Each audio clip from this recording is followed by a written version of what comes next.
¿Hay alguien que quiera orar para empezar?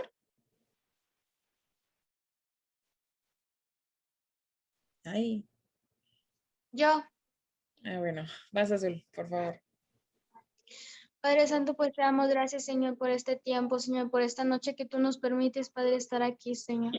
Padre Santo, oramos, Señor, por esta clase, Señor, por la maestra, Padre Santo, que tú pongas, Señor, esas palabras en su boca, Señor, que seas tú, Señor, hablando, Señor, a través de ella, Señor, a nuestras vidas, Señor, que sea una palabra viva, Señor, que entre, Señor, en nuestros corazones y en nuestra vida. Oramos por nuestros demás compañeros, Señor, apresura, Señor, su tiempo, Señor, para que se puedan conectar, Señor, y puedan recibir esta palabra, Señor. Ponemos este tiempo en tus manos, Padre, en el nombre de Cristo Jesús. Amén. Amén. Muy bien, muchas gracias. Les tengo una noticia bien padre. Para el próximo viernes vamos a tener nuestro primer examen. Entonces, decir exentos todos. No creo, amigos. Vamos a tener el primer examen la próxima semana para que repasen las presentaciones que les mandé, sus apuntes y pues la presentación de hoy también igual se las voy a mandar terminando la clase para que lo tengan y puedan repasar. Si conocen a alguien que esté en el curso y que no esté ahorita, le avisan para que se metan. Miren, les prefiero poner el examen ahorita ya para que no sea tanta información y pueda hacer un examen pequeño, que sea un poquito más sencillo y así. Entonces, les conviene que sea ahorita. Para que se preparen. No es muy complicado, creo yo. Depende. No, es cierto, no va a ser complicado. No. Mi corazón no me da para ponerles exámenes complicados, pero bueno, para que estén atentos y estudien, por favor, ¿ok? Entonces, vamos a empezar con la clase del día de hoy. Para participación, ¿alguien me puede decir algo que recuerden que vimos la clase pasada?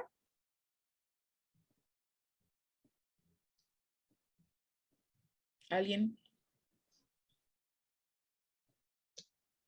Bueno, yo estoy viendo la tablita que nos dijiste precisamente que era importante para el examen. Ajá. En donde se menciona ciertos tópicos como la carne, los ojos, la vanagloria, y comparan entre Adán, que por él entró el pecado en el mundo, contra Jesucristo, que por él el pecado del mundo es quitado. Entonces, creo la tabla es muy interesante y pues bueno, ya nos dijiste que viene el examen. Sí, así que si no lo anotaron, chequen la presentación porque viene porque va a ser parte de su examen. Con citas. Así que... Génesis 3 y Lucas 4. Ok, bueno, ¿alguien más que quiera comentar algo que recuerden de la clase pasada?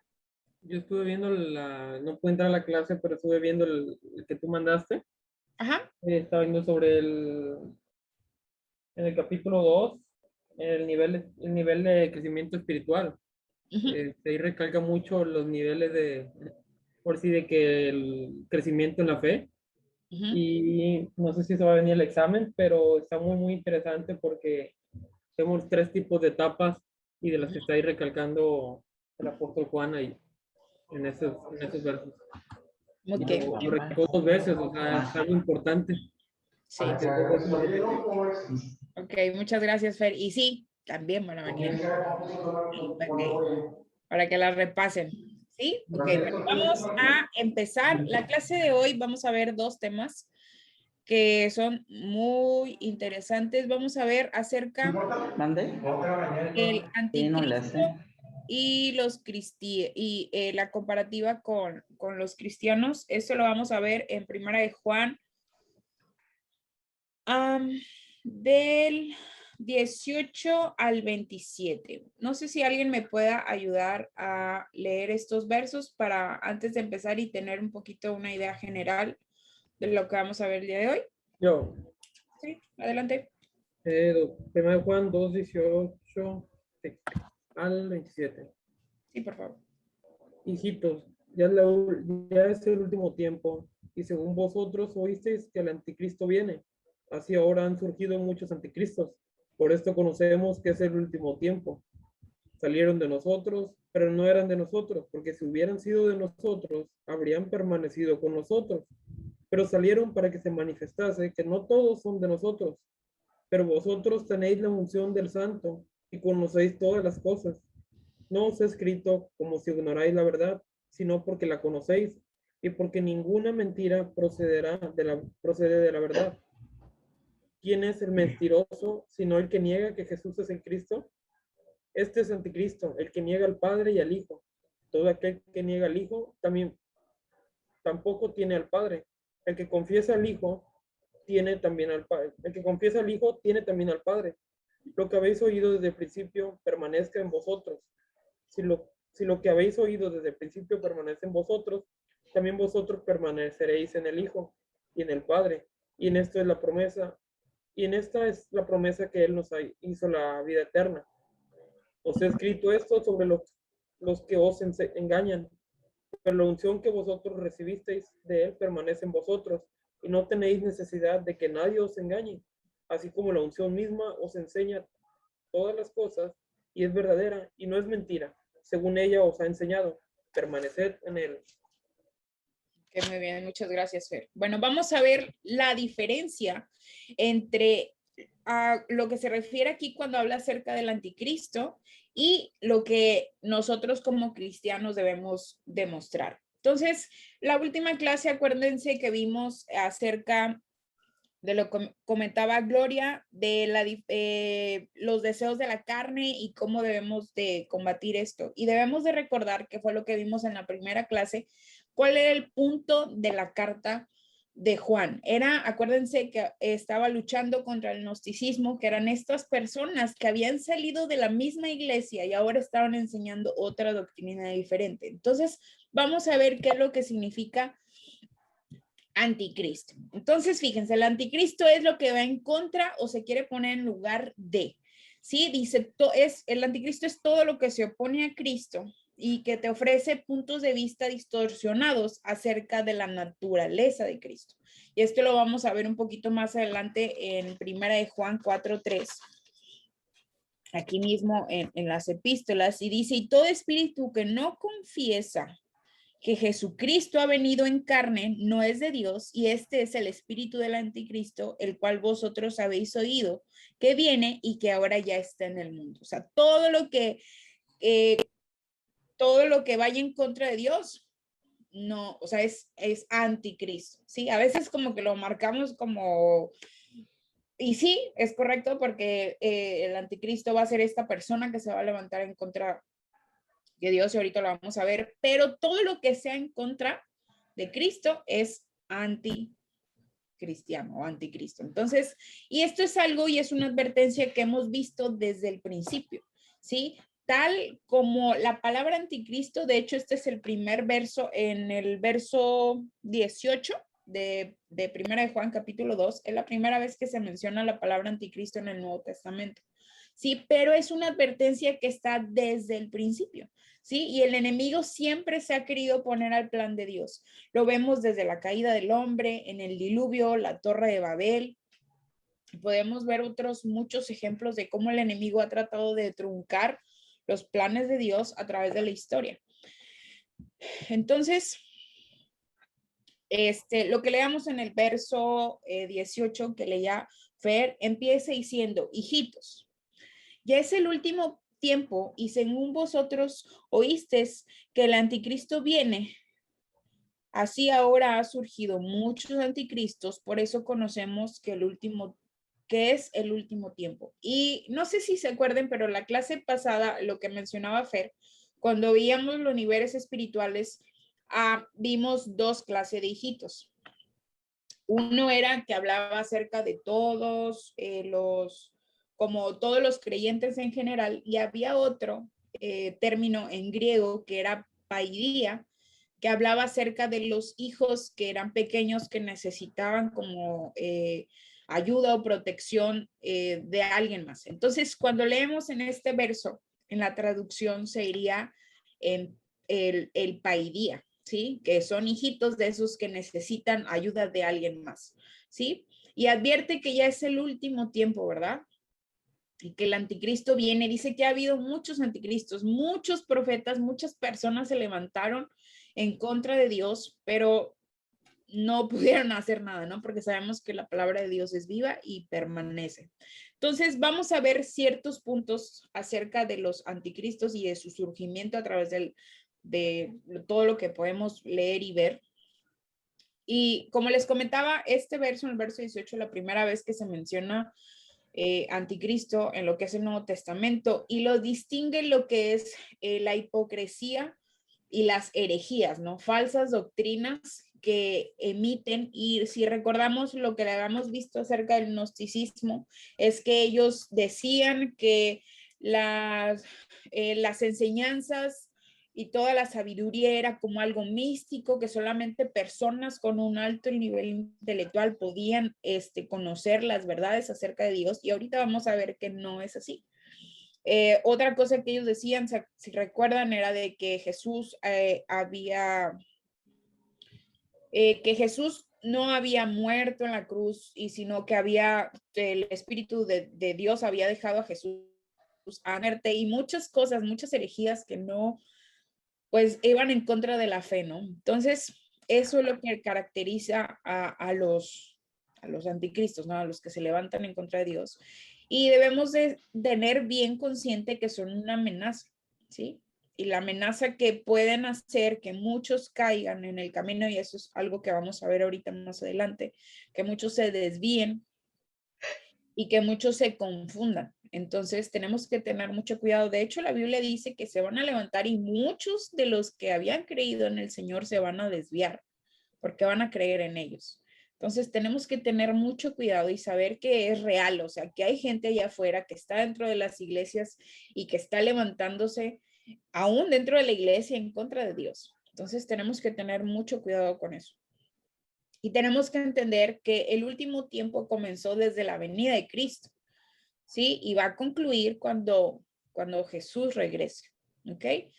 Y esta venida, cuando Jesús vino, desató, ¿no? Toda la oposición de Satanás. Ya lo hacía antes, pero después de que Jesús vino a este mundo, aún fue peor, ¿no? Y podemos ver cómo todo se va degradando y todo, como la actualidad está llena de cosas bien densas que yo creo que hace unos 10, 20 años la gente ni siquiera se iba a imaginar que iban a ser testigos de eso. Entonces, todo va a ir de mal a peor, ¿no?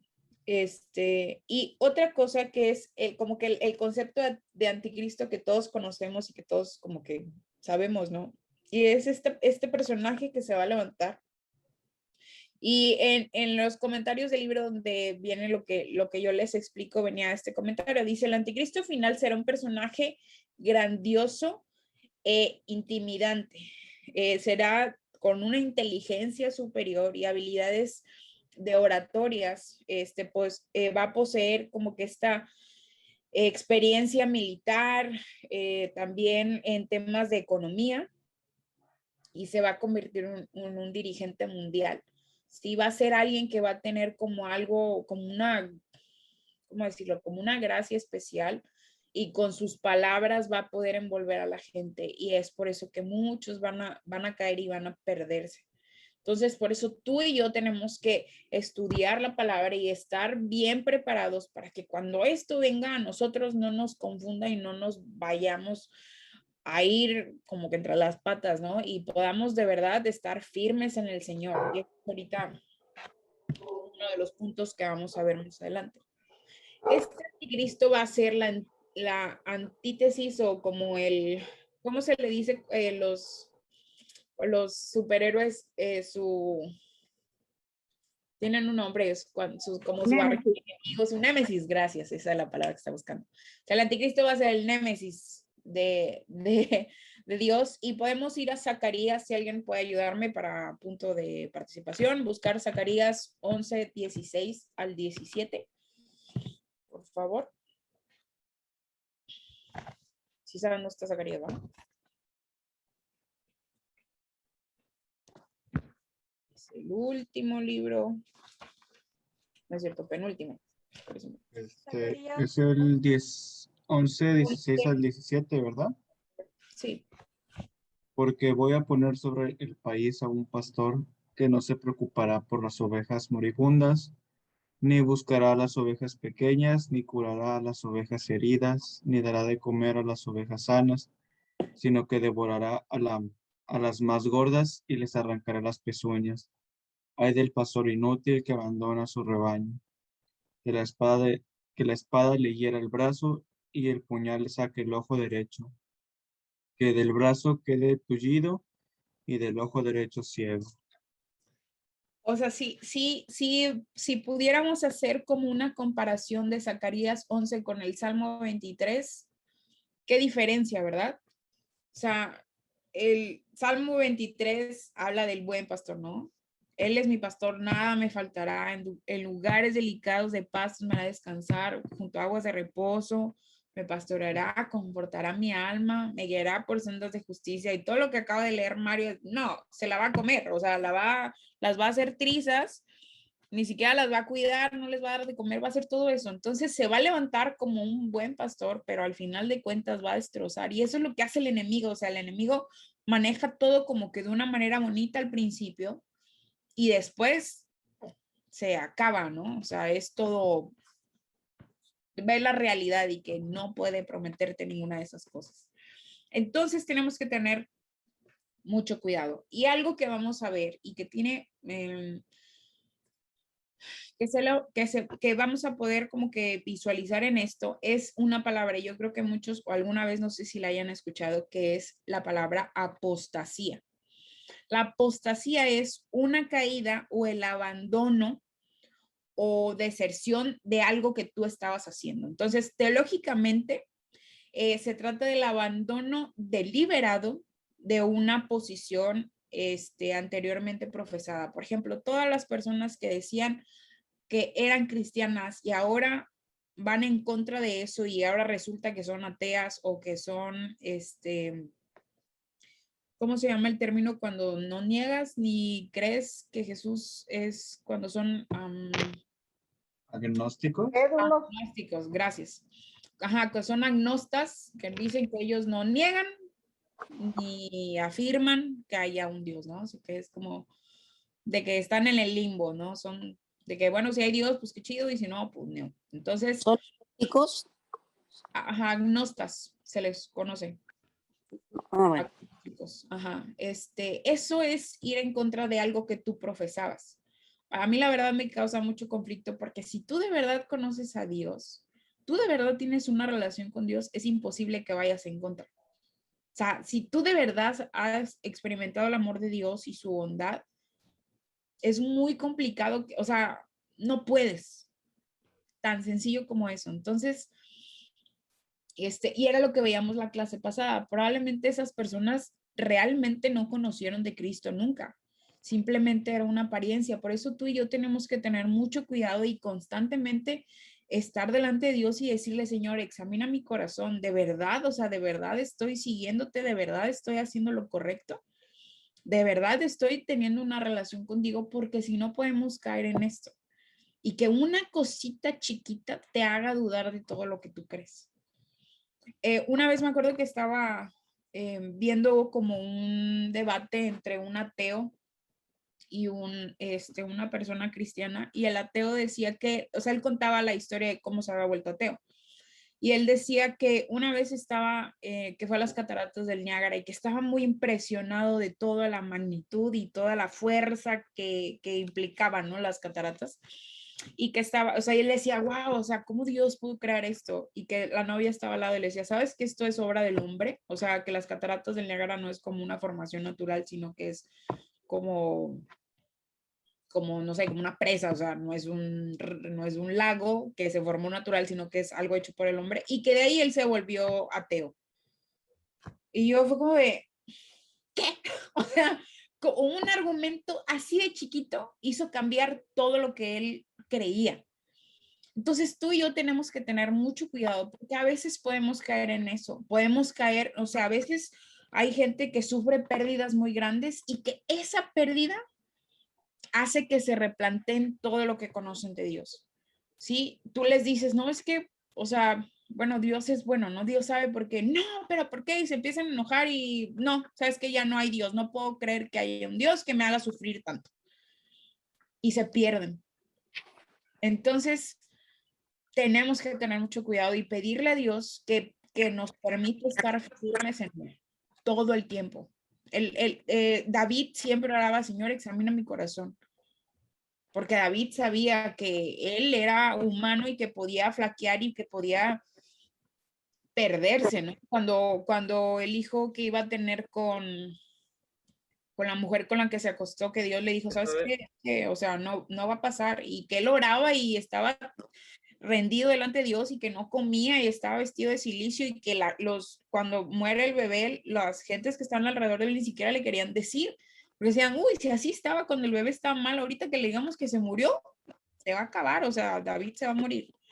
Y van y le dicen, ¿sabes qué, David? Pues el bebé murió. Dicen que David se paró, se limpió y comió, y a gusto él ya.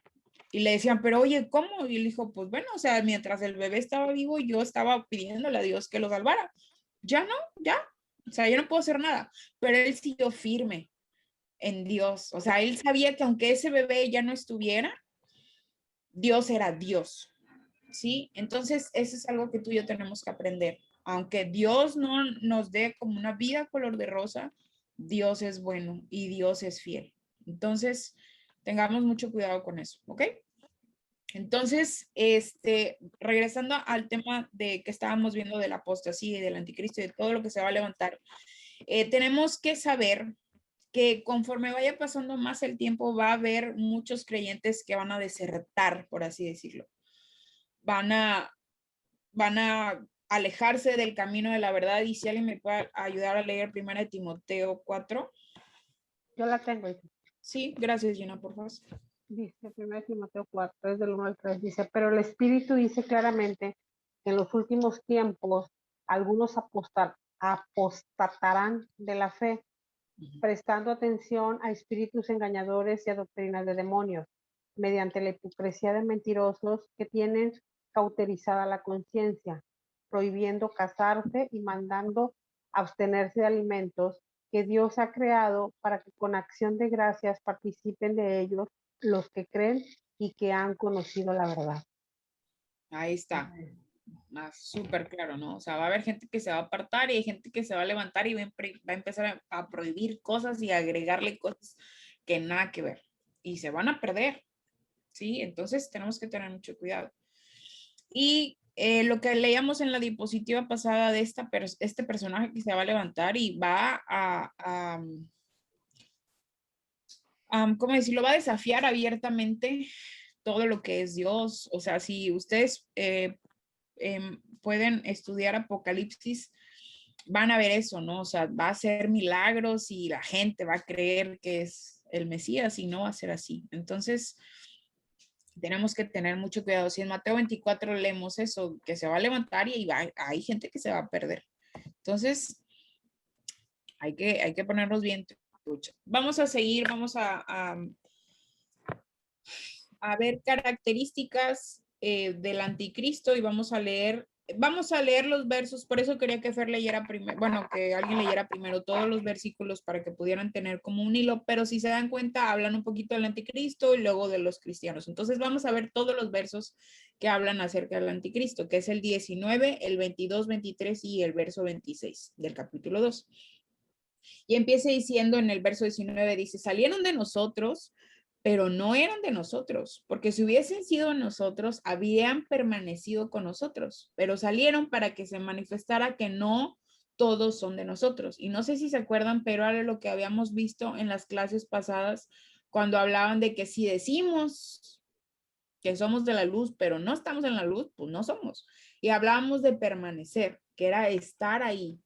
Entonces, si decimos que son, o sea, ellos, las personas que están y no es cierto, o sea, van a decir que son de nosotros, pero no, porque se alejan, porque se pierden, porque creen en otras cosas. ¿Sí? Dice, ¿quién es el mentiroso sino el que niega que Jesús es Cristo? Este es anticristo. Todo el que niega que Jesús es Cristo es anticristo. Dice, el que niega al Padre y al Hijo. Dice, todo aquel que niega al Hijo tampoco tiene al Padre, y el que confiesa al Hijo también tiene al Padre, ¿sí? Tan sencillo como eso. Y dice, y os escribo esto para todo esto sobre los que engañan, ¿sí? Juan hace una advertencia para que ellos sepan y ellos se den cuenta de cómo es que se manejan, ¿no? Entonces vamos a ver 3 puntos, 3 características de los anticristos. Sí, pueden ser personas que están infiltradas en la iglesia y que se mezclan para poder, atrapar ¿se acuerdan que veíamos de los niveles de crecimiento que los hijitos, los paidía, eran los que necesitaban atención, necesitaban cuidado, necesitaban que alguien les enseñe? A veces este tipo de personas se aprovechan de los nuevos para confundirlos y meterles ideologías que nada que ver y se desvían y se pierden. Entonces, una de las características que tienen estos personajes es que ellos se apartan de la comunión. Puede ser que sea gente que conoce de Cristo.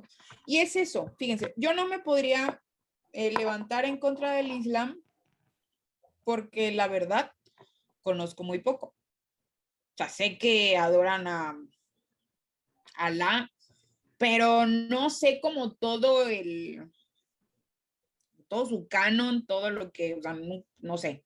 No podría levantarme y yo, no sé, güey, o sea, porque no sé. Pero yo conozco acerca de la Biblia, yo conozco acerca de Cristo. Si yo en el camino me confundiera, yo podría apartarme e ir en contra de eso, porque es algo que yo conozco y es lo que pasa con estas personas. Son personas que saben. Ándale la foto a tu hermano. Pero distorsionan todo. Entonces, tenemos que tener mucho cuidado. Entonces dice, se apartan de la comunión. A veces solamente intentan lo que es sabotear y alejar a la gente, y a veces lo que pasa es que ese tipo de personas a veces también sirven para depurar a la iglesia. ¿Por qué? Porque a veces puede ser que digas, se fue un chorro de gente y se están alejando, pero ¿qué significa? Que esas personas no estaban firmes en el Señor. Por eso se están alejando, por eso se están dejando guiar por cosas que no vienen de Cristo, porque no tienen, o puede ser que no tengan la comunión, que no conozcan lo suficiente, pero también por eso es nuestra responsabilidad. Si alguien de ustedes está en célula o ustedes imparten célula o tienen cerca de ustedes a personas que tal vez vayan empezando, ustedes tienen la responsabilidad de cuidarlos y de guardarlos y de enseñarles, ¿sí? Entonces, esa es una. Otra puede ser gente que ya conozca de Cristo, que estén, no sé, en un punto medio, y aún así en esas situaciones que te digo pequeñas como de trauma se puedan alejar. Pero también lo que vemos que Dios usa a estos falsos maestros para sacar a estos falsos creyentes de la iglesia. Es doloroso tal vez, pero a veces es necesario. Porque también no sirve de nada que la iglesia esté llena de personas si no tienen una comunión con Dios real.